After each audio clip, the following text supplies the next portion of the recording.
Hi guys, welcome back to Leytenia'S Kitchenette. This is my recipe for today. This is a very healthy, yummy veggies.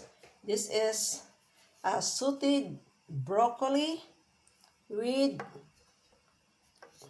cucumber, sliced cucumber, and bell pepper, red and yellow. So all you have to do, just saute the garlic and onions, and then stir fry the broccoli and also the sliced cucumber. This one, okay? Just peel the cucumber and then season it with garlic powder, black pepper, paprika powder, and Maggi powder. Or if you have beef powder, it's okay. Then add a little bit of soy sauce, just a little bit, and add a little bit of oyster sauce. It depends on your taste.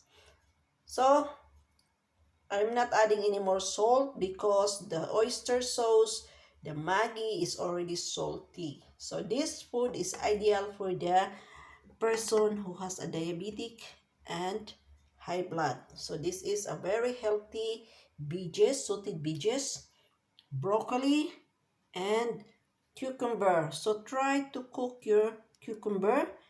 So this is in replacement of ang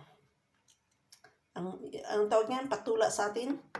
So this one, it's like a zucchini. If you have not tried the cucumber, just try to cook the cucumber. It's just like the taste of a zucchini.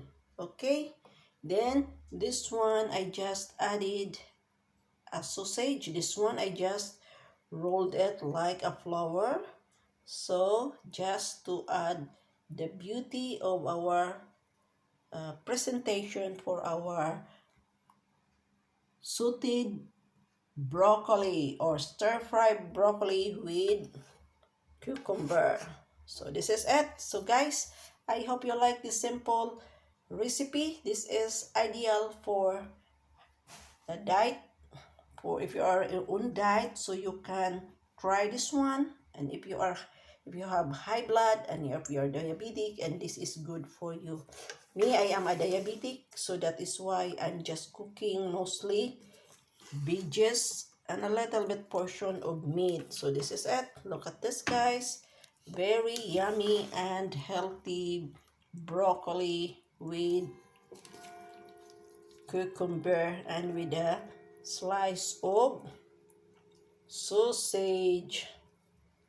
So maraming salamat, vielen Dank, and this is my simple recipe, stir-fried broccoli with cucumber and with bell pepper.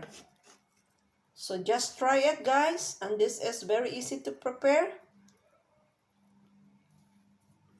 and this is very costless because you don't have to buy more veggies. This is only a broccoli and with cucumber and some bell pepper. Okay, so madali lang siya gawin, so it's easy to prepare. And if you have a cucumber that is already soft, so you can peel the skin and you can cook it like an ordinary vegetables like this. So ganyan lang. So that is very easy. And if you don't have a sausage, you can add a little bit of a chicken and or meat, because even we are on diet, we need also some portion of meat as a protein, because our body needs also protein to keep our energy, because if we don't have protein, so we don't have energy.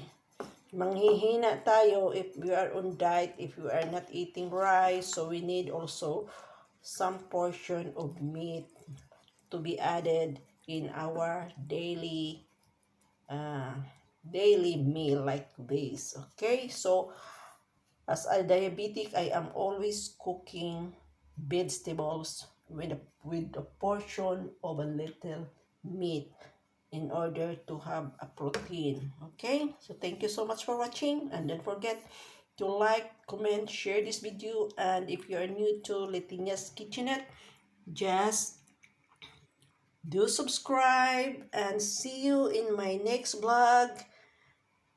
Auf Wiedersehen. Ciao.